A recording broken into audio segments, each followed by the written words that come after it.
This is Carmen Cooks. Welcome to Nutritional Biochemistry, where today we're going to discuss riboflavin, and I'm covering a series of videos that go along with my book, Nourishing Generations, and as well as staying fed during pregnancy and lactation, a cooking manual for the years of pregnancy and lactation. Wow, this years. Okay, so let's get started. I'm going to make one of my favorite simple recipes that's a bread product, and this recipe, a version of this recipe can be found in my Nourishing Generations Basics recipe, the Nourishing Kitchen, where I cover basic recipes that you're going to want to make all the time. And I love this recipe because I don't have to buy any bread, I don't have to buy any chips. It's high in protein, it's extremely nourishing, and that allows me to put more protein and more nutrients into my child's body than I would by buying baked goods. And the price ends up being the same or less. I have a coconut here, and because I don't have any milk and the base of the recipe is milk, I'm going to break open this coconut and make my own coconut milk. I'm so lucky, there's so much coconut in here. Amazing, super. Okay, we have that. It's easy to break open a coconut. I literally throw it on the ground 3 times and catch it so it doesn't hit anything close by, because it will make something. Riboflavin is a key nutrient for energy metabolism. And if you're low on energy at any time, we have such a reliance on caffeine, myself included. I don't even think I've eaten today. It's a bad habit of mine to not eat until later in the day. But actually, I would have more muscle mass and be leaner if I would increase my calorie intake. But that's a subject for another video. What I want to talk about is riboflavin and how riboflavin plays such a huge role in energy metabolism. It's not something you think about. And in fact, riboflavin is even important for other actions in the body. It's important for amino acid synthesis, for your immune function. It's important for eyesight, for the photoreceptor function.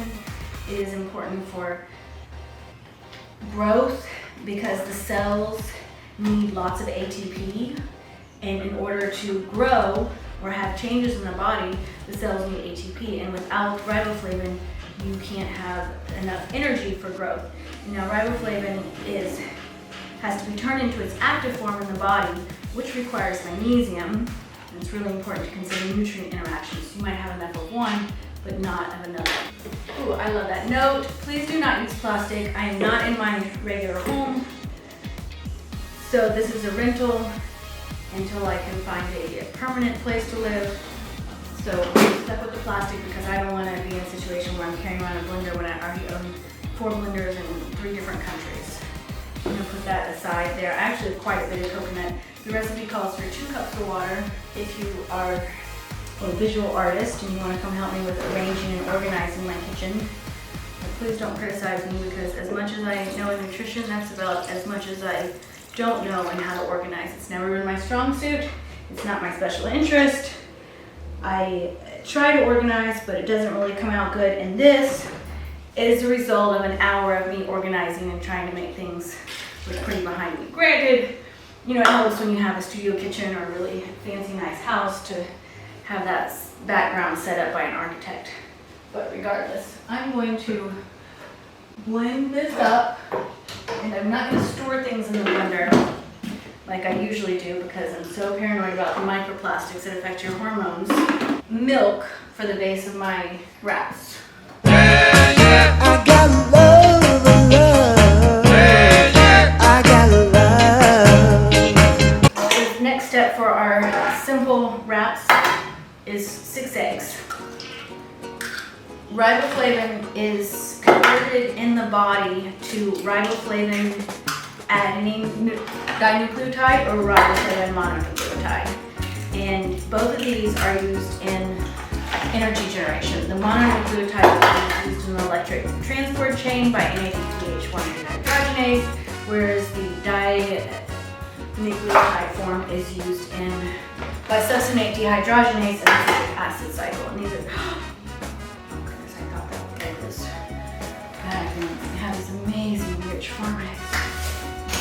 In order to convert riboflavin into these 2 forms, which FAD or FMN, you need to have sufficient magnesium in your body. So really when we're talking about supplementation later in the video or in the book, and I say, oh, well, you can supplement, double the RDA to increase your energy metabolism, or if you have trouble healing from wounds after childbirth, or if you're feeling like you have low mood because riboflavin is used for mood regulation. It is a key enzyme for converting B6 to PLP.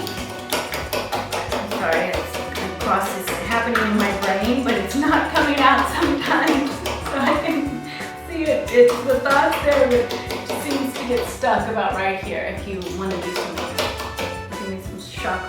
throat chakra. Riboflavin is used to activate vitamin B6. Vitamin B6 has to be converted into PLP, and one enzyme that does that requires riboflavin. And riboflavin is unique in this way. Riboflavin is similar to many other nutrients in that it interacts with a wide range of nutrients for nutrient synergy, and it itself plays a key role in activation of a various number of enzymes, and a various number of vitamins and minerals require riboflavin to be activated or to function.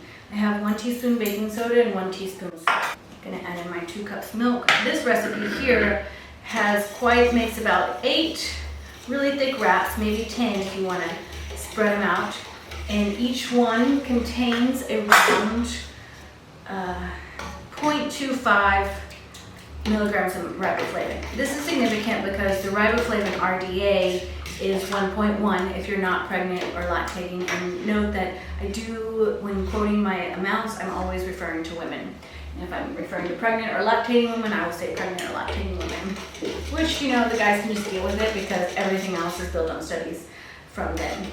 Riboflavin actually is one of the few nutrients that is based on blood studies measuring glutathione peroxidase and its usage in red blood cells, which is a good metric, but at the same time, the information as to whether these studies were done on men or women is lacking. So this was one of my biggest challenges with writing Nourishing Generations, the vitamin and mineral manual for pregnancy and lactation, was determining where these values came from to decide, well, are these in fact the actual values needed, or did we just base it on men and say, okay, well, like men need this amount, so let's say pregnant women need this amount, which is the case with a lot of nutrients. I added 1/2 cup of red lentil flour, and I'm gonna add another 1/2 cup of rice flour.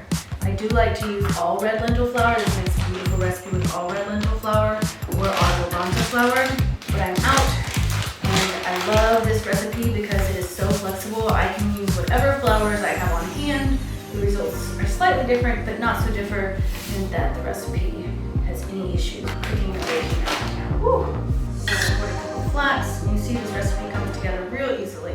The recommended daily allowance for riboflavin in the United States is 1.4 for pregnancy and 1.6 milligrams per day per lactation. In the UK, they're a little bit higher. The baseline riboflavin recommendations is 1.3 milligrams per day.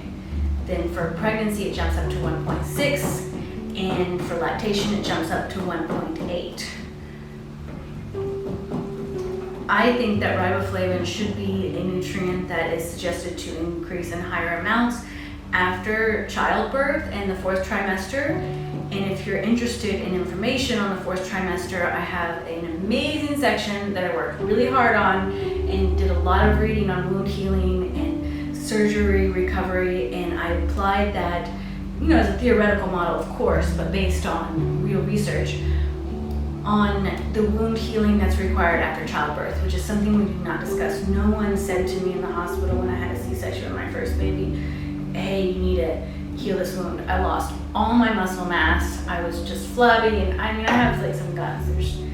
This is me not working out, okay? If I eat more fish, it seems like fish really bulks me up.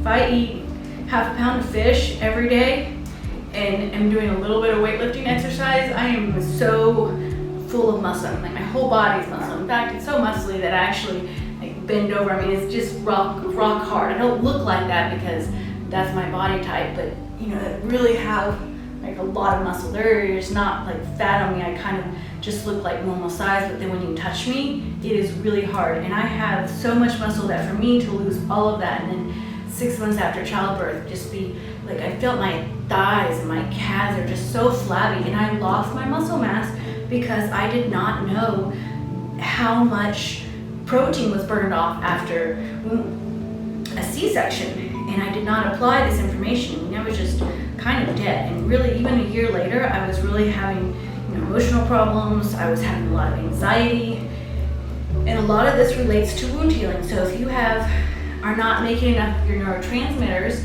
because your nutrients are transmitted to another place, for example, riboflavin is needed for converting tryptophan to niacin. And the niacin is used for all your energy metabolism. I was super low on energy.